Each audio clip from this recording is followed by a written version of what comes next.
Trey Downey says, "What do they have to tear down in the gaps between tapings at the impact zone? I imagine the stage was just always there, but did they have to take down the ring when they'd be back in 2 weeks? What did you leave in place, and what was that process like, Jeff?" I tell you what,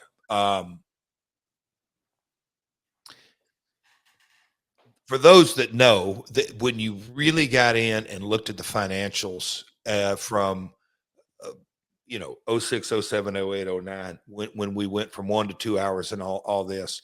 So what did we have to tear down? Absolutely nothing. Which was the fantastic experience and how it was a massive um, opportunity for profitability, because the TV truck, which you rent by the day, would pull in there, and we already had it's pre-rigged and pre-wired, and really it's the truck coming up and you just plug everything in.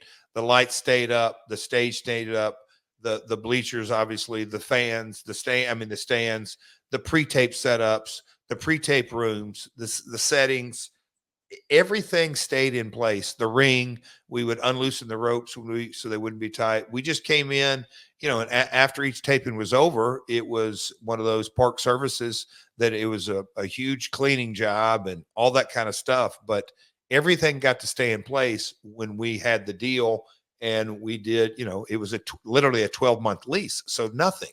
When we went out of there, when the company went out of there and went on the road, and we started going back there, that the astronomical cost of taking a show on the road, but more importantly, when we went back there and, hey, we got to figure out how to do this pay-per-views, then we started paying everything a la carte, and everything was an up and down. When I say everything was an up and down, you got to take everything: lights, ring, bleachers, settings, and so then the costs get crazy. But we did a 12-month lease, I think, other than the Fox Sports show, and I think even then we did a 12-month lease, but we were rolling through that and we let that expire. And when we went back down starting the Spike show, I think we immediately went to a 12-month lease. And every year we figured out how to be just more economical across the board. It was a fantastic, absolutely great partnership with all parties winning out of it. Here's a fun one from John. How much involvement, if any, did Jeff have when it came to TNA's pay-per-view posters? Did Jeff have to sign off on such things, or did he have any input? That's something that I'm glad we're talking about, because there was a graphic that was posted, I don't know, maybe sometime last year, and people were pretty upset about it. I forget if it was an anniversary or a certain number of episodes or whatever, but it was from a live event. It didn't air on TV. And it said something on the big screen like, "Thank you, Tony," talking about Tony Khan, for X number of episodes or X number of years, whatever it was. And the internet was all in arms, like, "Imagine this guy making his own graphic to thank himself." And it's like, dude, do you think that's how it works? Do you think Tony Khan has Photoshop skills and he made a graphic and sent it to the truck? And no, there's a team that does this. But what was the approval process like for marketing documents, posters, and things like that? Would you have to approve that, or somebody else? So, you know what was fascinating that I kind of got a peek into? So, in a minute, just a second, I'll tell you kind of the TNA system. But when I worked at WWE from 2018, 19, whatever that was, 2021, 22, just in and out. But, the creative services, the amount of things that Vince signed off on was completely amazing to me, because there's show graphics and there's this and there's that. But for the most part, it's a Kevin Dunn, or it was a Kevin Dunn deal. So everybody has kind of a different system. Kevin Sullivan ran point on, concepts and proofs and all that. But for the most part, and they would run things by me or ask maybe a little bit here and there. But, it was driven by TNA Studios. But, Dixie was heavily involved. It depended on what year you ask.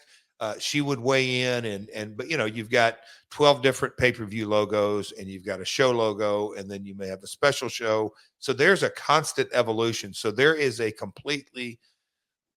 team. And then when you get into like commercials, then you're hiring out of house graphic folks, but for the most part, our system, I'll call it Kevin Sullivan and team, and then Dixie and her marketing team would be involved. Sometimes a little, sometimes a lot. I would just get a glance by, or maybe I might have a special request or a thought or an idea, but for the most part, I was really kind of out of that.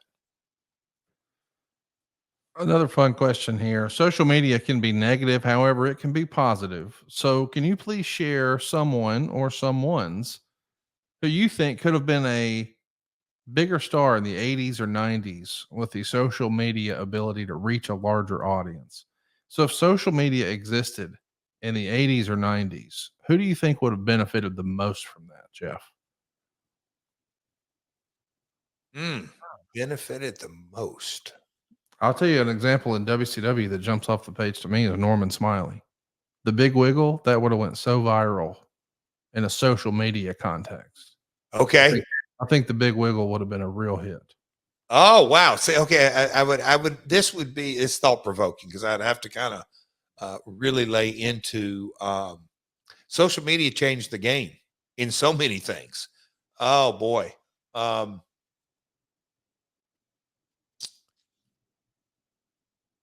when you think of, because they did say 90s, when you kind of think of,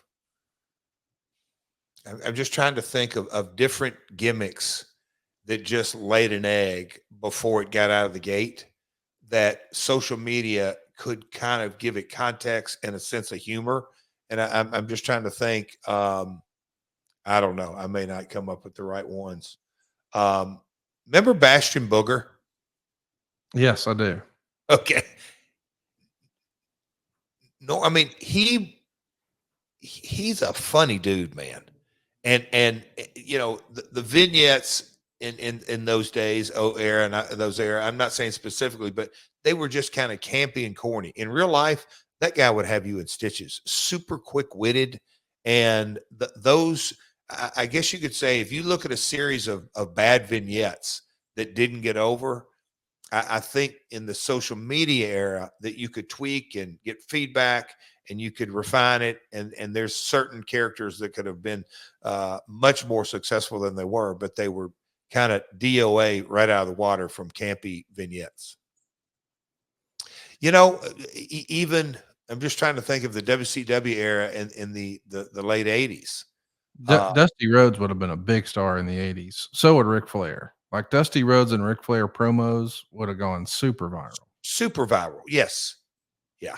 Yeah. I mean, yeah, it's social media changed the game. So we could there's a list a mile long. Um, yeah. I can't really land on anyone. That's a good question. We could circle back to that one day. Who would it have worked against if everybody had a camera in their pocket like they do now? Ric Ooh, Flair is on that list. I would say, I mean, you go right to the top because there's such a shiny light on it. You'd have to say Hulk and Rick, right? I mean, they're like a who's who list, probably. Yeah, I don't know if the Ultimate Warrior would have been a babyface very long. No.